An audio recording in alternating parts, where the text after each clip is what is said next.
ಅನ್ನಮ್ಮ ಅವರ ಒಳ್ಳೆಯ ಆರೋಗ್ಯಕ್ಕಾಗಿ ಅನ್ನಮ್ಮ ಜಾನ್ ಅವರ ಆರೋಗ್ಯಕ್ಕಾಗಿ ಪ್ರಾರ್ಥಿಸಲಾಗುವುದು.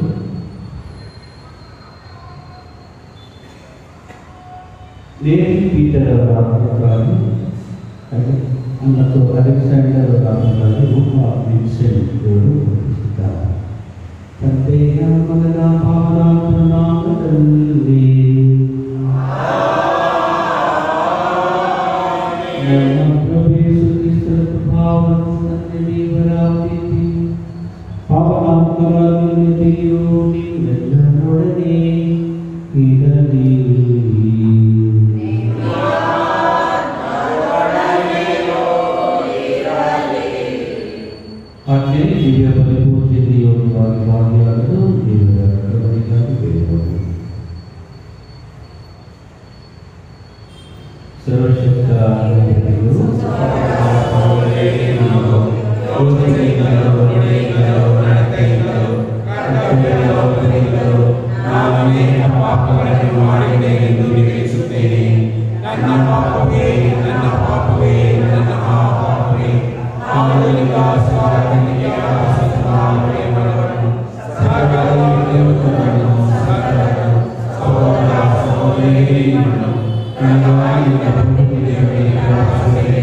ನಿಮ್ಮೊಡನೆ ಇರಲಿ.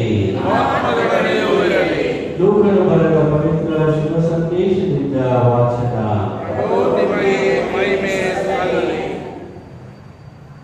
ಆ ಕಾಲದಲ್ಲಿ ಯೇಸು ಶಿಷ್ಯರಿಗೆ ಹೀಗೆಂದರು, ದೀಪವನ್ನು ಹಚ್ಚಿ ಯಾರು ಅದನ್ನು ಪಾತ್ರೆಯಿಂದ ಮುಚ್ಚಿಡುವುದಿಲ್ಲ, ಮಂಚದ ಕೆಳಗೆ ಬಚ್ಚಿಡುವುದಿಲ್ಲ.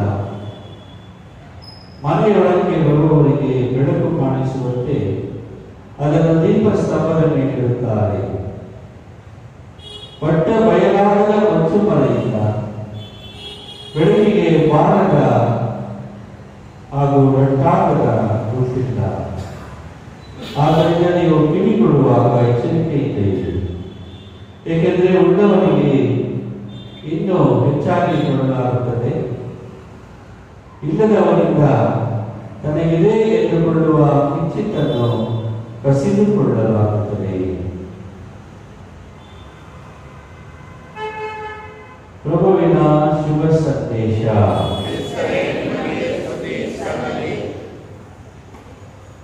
ಆತ್ಮೀಯ ಸಹೋದರ ಸಹೋದರಿಯರೇ,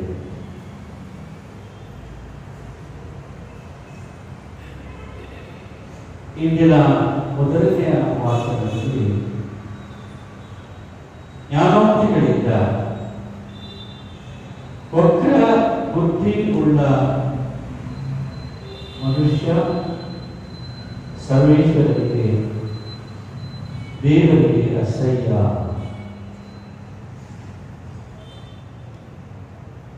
ನಾವು ಸತ್ಯಸಂಧರು, ಪ್ರೀತಿ ಪಾತ್ರರು ಹಾಗೂ ನೀತಿವಂತರು, ಇತರರಿಗೆ ಒಳಿತನ್ನು ಬಗೆಯುವವರು ಹಾಗೂ ಸರ್ವರಿಗೂ ಶುಭಾಶೀರ್ವಾದಗಳನ್ನು ಅನುಗ್ರಹಿಸುವವರು ಆಗಿರಬೇಕು ಎಂಬ ಅಂಶವನ್ನು ಜ್ಞಾನೋಕ್ತಿಗಳಿಂದ ನಮಗೆ ಸಂದೇಶ ರವಾನಿಸಲಾಗಿದೆ. ಹೀಗೆ ದೇವರ ಮೆಚ್ಚುಗೆಯಿಂದ ಬದುಕಿದಂತಹ ವ್ಯಕ್ತಿ ದೇವರ ಸಮೀಪದಲ್ಲಿ, ದೇವರ ಸಾನ್ನಿಧ್ಯದಲ್ಲಿ, ದೇವರ ಸಮ್ಮುಖದಲ್ಲಿ ಮಾಡಲು ಯೋಗ್ಯನಾಗುವನು ಎಂಬ ಅಂಶವನ್ನು ಕೀರ್ತನೆಗಳು ಇಂದಿನ ಕೀರ್ತನೆಗಳ 15ನೇ ಅಧ್ಯಾಯದಲ್ಲಿ ನಮಗೆ ನೀಡಲಾಗಿದೆ. ಯೋಗ್ಯ ವ್ಯಕ್ತಿ ಚಾಡಿ ಕೇಳುವುದಿಲ್ಲ, ಯೋಗ್ಯ ವ್ಯಕ್ತಿ ಕೇಳು ಮಾಡುವುದಿಲ್ಲ ಹಾಗೂ ನೆರೆ ಹೊರೆಯವರನ್ನು ನಿಂದನೆಗೆ ಗುರಿ ಮಾಡುವುದಿಲ್ಲ ಹಾಗೂ ಯೋಗ್ಯ ವ್ಯಕ್ತಿ ಭ್ರಷ್ಟರನ್ನು ಧಿಕ್ಕರಿಸುವನು, ಯೋಗ್ಯ ವ್ಯಕ್ತಿ ಭಕ್ತರನ್ನು ಗೌರವಿಸುವನು. ಹೀಗೆ ಯೋಗ್ಯನಾಗಿದ್ದಲ್ಲಿ ಅವನು ದೇವರ ಮಂದಿರದಲ್ಲಿ, ಪವಿತ್ರ ಶಿಬಿರದಲ್ಲಿ ವಾಸಿಸಲು ಅರ್ಹನಾಗುವನು. ಹಾಗಾಗಿ ಶುಭ ಸಂದೇಶದಲ್ಲಿ ಪ್ರಭು ಯೇಸು ಕ್ರಿಸ್ತರು ಸ್ಪಷ್ಟವಾಗಿ ಸಾಮರ್ಥ್ಯ ಮುಖಾಂತರ ದೀಪವನ್ನು ಹಚ್ಚಿ ಯಾರು ಅದನ್ನು ಪಾತ್ರೆಯಿಂದ ಮುಚ್ಚಿಡುವುದಿಲ್ಲ ಹಾಗೂ ಎಲ್ಲರಿಗೂ ಬೆಳಕು ಕಾಣಿಸುವಂತೆ ದೀಪ ಸ್ತಂಭದಲ್ಲಿ ಇರುತ್ತಾರೆ ಎಂದು ಹೇಳಿ ಇನ್ನೊಂದು ಅಂಶವನ್ನು ತಿಳಿಸುತ್ತಾರೆ. ಬಟ್ಟ ಬಯಲಾಗದ ಮುಚ್ಚು ಮನೆಯಿಂದ ಬೆಳಕಿಗೆ ಬಾರದ ಗಟ್ಟಾಗದ ಗುಟ್ಟು ಇಲ್ಲ. ಅಂದರೆ ದೇವರು ಸರ್ವವ್ಯಾಪಿ ಹಾಗೂ ಸರ್ವವನ್ನು ಅರಿತವರು ಮತ್ತು ಸರ್ವವನ್ನು ತಿಳಿದವರು. ಆದ್ದರಿಂದ ನಾವು ದೇವರಿಂದ ಯಾವುದನ್ನು ಬಚ್ಚಿಡಲು ಸಾಧ್ಯವಿಲ್ಲ. ದೇವರ ಸಮ್ಮುಖದಲ್ಲಿ ಬಾಳಲು ನಾವು ಈ ಒಂದು ಪರೀಕ್ಷೆಯಿಂದ ಉತ್ತೀರ್ಣರಾಗಬೇಕು. ಪ್ರಭುವ ವಾಕ್ಯಗಳನ್ನು ಸ್ವೀಕರಿಸೋಣ. ಅವರನ್ನು ನಮಿಸಿ ವಂದಿಸೋಣ, ಆರಾಧಿಸಿ ಪೂಜಿಸೋಣ.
ನಾವು ಮಾಡಿದ ಅರ್ಪಣೆಗಳು ನಿಮ್ಮ ದಿವ್ಯ ಶಕ್ತಿಯ ಮಹಿಮೆಗೆ ಸಾಕ್ಷ್ಯ ನೀಡುವಂತೆಯೇ ನಿಮ್ಮ ರಕ್ಷಣಾ ಫಲಗಳನ್ನು ನಮಗೂ ಗ್ರಹಿಸಿಕೊಳ್ಳುವುದೆಂದು ನಿಮ್ಮ ದಿವ್ಯ ಮಹತ್ವದಲ್ಲಿ ವಿನಯದಿಂದ ಯಾಚಿಸುತ್ತೇವೆ. ನಮ್ಮ ಪ್ರಭು ಕ್ರಿಸ್ತರ ಮುಖಾಂತರ ನಿಮ್ಮನ್ನು ಪ್ರಾರ್ಥಿಸುತ್ತೇವೆ.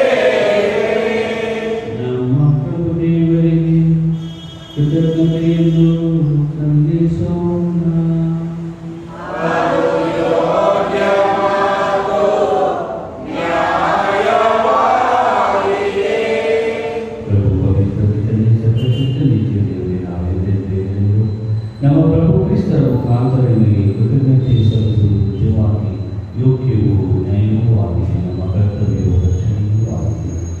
ಏಕೆಂದರೆ ನಿಮ್ಮ ಧರ್ಮಸ್ಥಿತಿಯನ್ನು ಪರೀಕ್ಷೆಗಳ ಸ್ಥಿರವಾಗಿ ಸ್ಥಾಪಿಸಿದೆ. ಅದು ಪೂರ್ವದಲ್ಲಿ ನಿಮ್ಮ ಪಾವನತೆ ಹಾಗೂ ಮಾನವರಲ್ಲಿ ಸತ್ಯ ಓಟು ಶಾಶ್ವತ ಸಂಕೇತವಾಗುವುದು ಮಾಡಿದೆ.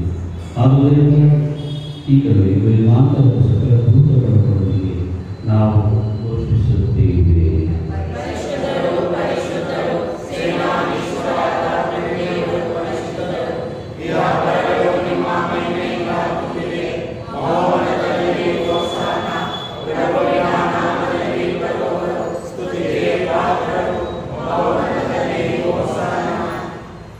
ಪ್ರಭು ನಿಜವಾಗಿಯೂ ಪರಿಶುದ್ಧರು, ಸರ್ವ ಪರಿಶುದ್ಧತೆಯ ರೂಪಿಯೂ ನೀಡು. ಈ ಕೊಡುಗೆಗಳಲ್ಲಿ ನಿಮ್ಮ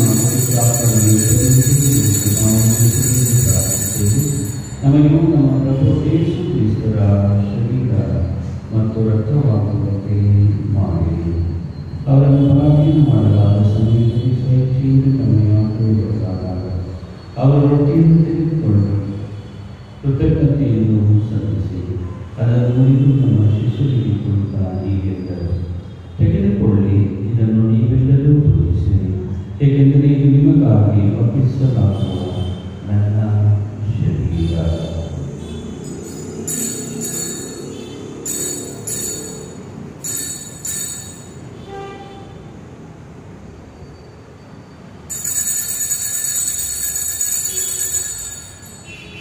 ಅಂತೆಯೇ ಭೋಜನದ ಅಂತ್ಯದಲ್ಲಿ ಅವರು ಪಾನಪಾತ್ರೆಯನ್ನು ತೆಗೆದುಕೊಂಡು ಮತ್ತೊಮ್ಮೆ ನಿಮಗೆ ಕೃತಜ್ಞತೆ ಸಲ್ಲಿಸಿ ನಮ್ಮ ಶಿಷ್ಯರಿಗೆ ಕೊಡುತ್ತಾರೆ. ನೀವೆಲ್ಲರೂ ಪಾಲು ಮಾಡಿ, ಏಕೆಂದರೆ ಇದು ಹೊಸ ಮತ್ತು ಅನಂತ ಒಡಂಬಡಿಕೆಯ ನನ್ನ ರಕ್ತದ ಪಾಲು. ಈ ರಕ್ತವು ನಿಮ್ಮ ಮತ್ತು ಅನೇಕರ ಪಾಪಗಳ ಪರಿಹಾರಕ್ಕಾಗಿ ಸುರಿಸಲಾಗುವುದು. ಇದನ್ನು ನನ್ನ ಸ್ಮರಣೆಗಾಗಿ ಮಾಡಿದೆ.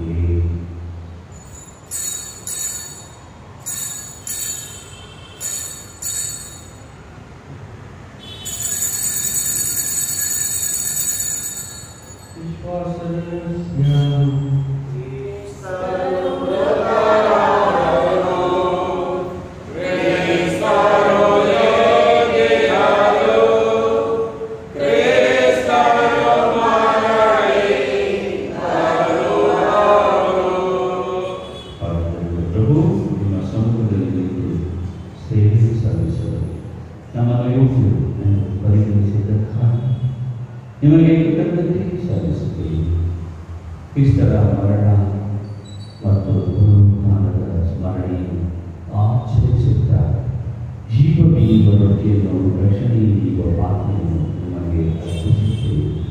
ಕ್ರಿಸ್ತರ ಶರೀರ ಮತ್ತು ರಕ್ತದಲ್ಲಿ ಪಾಲ್ಗೊಳ್ಳುವ ನಮ್ಮನ್ನು ಪವಿತ್ರಾತ್ಮ ಒಂದುಗೂಡಿಸಬೇಕೆಂದು ನಿಮ್ಮನ್ನು ವಿನಯದಿಂದ ವಿನಯಿಸುತ್ತೇವೆ.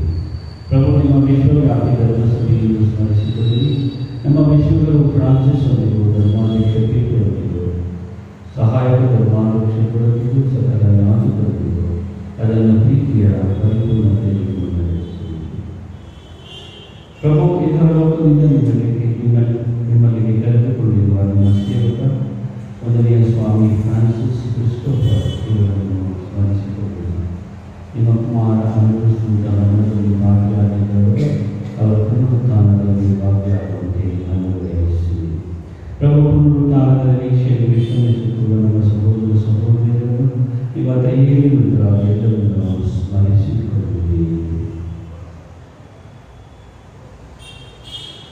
ಅವರೆಲ್ಲರೂ ನಿಮ್ಮ ಸಮುದ್ರದ ಪ್ರವೇಶವನ್ನು ಮಾಡಿ ನಮಗೆ ದಯೆ ತೋರಿದೆ. ದೇವಮಾತೆ ಪೂಜ್ಯ ಕನ್ಯಾವರೊಂದಿಗೂ ಆಕೆಯ ಪತಿ ಸಂತ ಜೋಸೇಫರೊಂದಿಗೂ ಪುನೀತ ಪ್ರೇಷಿತರೊಂದಿಗೂ ಸಂತ ಪೀಯೂಸರೊಂದಿಗೂ ಎಲ್ಲ ಕಾಲಗಳಲ್ಲಿ ವಿಷಯಕ್ಕೆ ಪಾತ್ರರಾದ ಸಕಲ ಸಂತರೊಂದಿಗೂ ನಾವು ನಿತ್ಯ ಜೀವನದಲ್ಲಿ ಸಹಭಾಗಿಗಳಾಗಿ ನಿಮ್ಮನ್ನು ಸ್ತುತಿಸಿ ಮಹಿಮೆಪಡಿಸುವಂತೆ ನಿಮ್ಮ ಕುಮಾರ ಯೇಸು ಕ್ರಿಸ್ತರ ಮುಖಾಂತರ ಪ್ರಾರ್ಥಿಸುತ್ತೇವೆ.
ಲೋಕದ ಪಾಪಗಳನ್ನು ಪರಿಹರಿಸುವ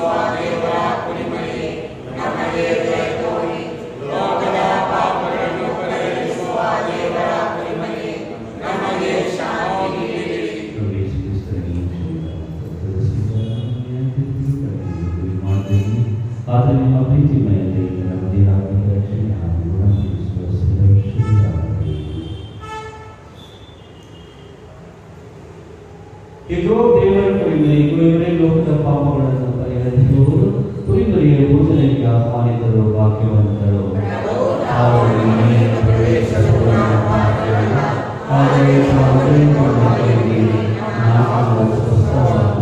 ಅವರ ಜೀವಕ್ಕೆ ಬಿದ್ದ ಶರೀರ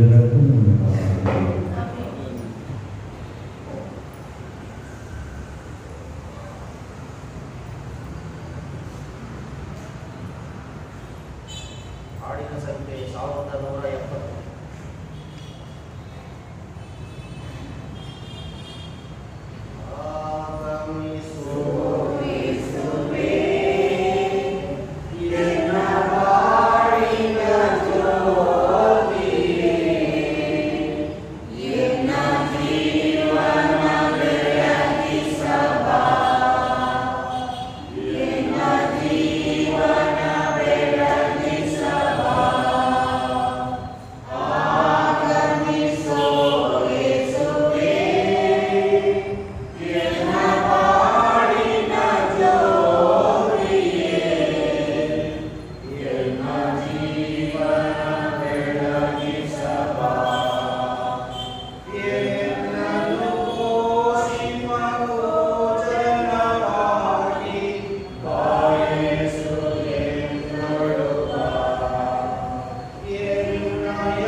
ಸಂಪೂರ್ಣವಾಗಿ ನಾಶವಾಗುವುದು ಹಾಗೂ ನಿಮ್ಮ ಮಹಿಮೆಯು ಶಾಶ್ವತವಾಗಿ ಬೆಳಗುವುದು. ದ್ಯೂಪ್ರಿಯ ಕೃಪೆಯು ಭರವಸೆಯ ಯಾತ್ರಿಕರಾದ ನಮ್ಮಲ್ಲಿ ಸ್ವಸ್ಥದ ನಿಧಿಗಾಗಿ ಹಾತೊರೆಯುವಂತೆ ನಮ್ಮನ್ನು ಜಾಗೃತಗೊಳಿಸಲಿ. ಅದೇ ಕೃಪೆಯು ಲೋಕೋದ್ಧಾರಕರ ಸಂತೋಷ ಮತ್ತು ಶಾಂತಿ ಜಗದಾದ್ಯಂತ ವಿಸ್ತರಿಸಲಿ.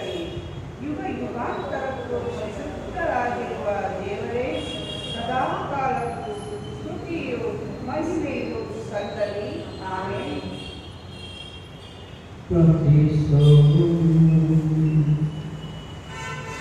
ಸರ್ವಶಕ್ತ ದೇವರೇ, ದಿವ್ಯ ಭೋಜನದಿಂದ ನಮ್ಮನ್ನು ಪೋಷಿಸಿದ್ದೀರಿ. ಉಳಿದವರಿಗೂ ಸಹ ಆದರ್ಶವನ್ನು ಸದಾ ಅನುಸರಿಸುತ್ತಾ ನಿರಂತರ ಭಕ್ತಿಯಿಂದ ನಿಮ್ಮ ಸೇವೆಯನ್ನು ಮಾಡುವಂತೆಯೂ ಸರ್ವರಿಗೂ ನಡಿವಲಿಯದ ಪ್ರೀತಿಮಯ ಸೇವೆಯ ನೆರವು ನೀಡುವಂತೆಯೂ ಕರುಣಿಸಿರಿ. ನಮ್ಮ ಪ್ರಭು ಕ್ರಿಸ್ತರ ಮುಖಾಂತರ ನಿಮ್ಮನ್ನು ಪ್ರಾರ್ಥಿಸುತ್ತೇವೆ.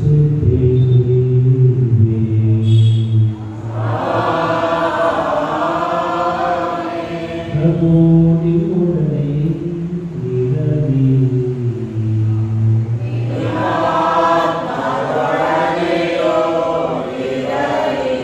ಸರ್ವಶಕ್ತ ದೇವರಾದ ತಂದೆಯ ಮಗನ ಪಾವನಾತ್ಮರ ಆಶೀರ್ವಾದ ನಿಮ್ಮೆಲ್ಲರಿಗೆ ಸದಾ ನಿಮ್ಮಲ್ಲಿ ನೆಲೆಸಲಿ.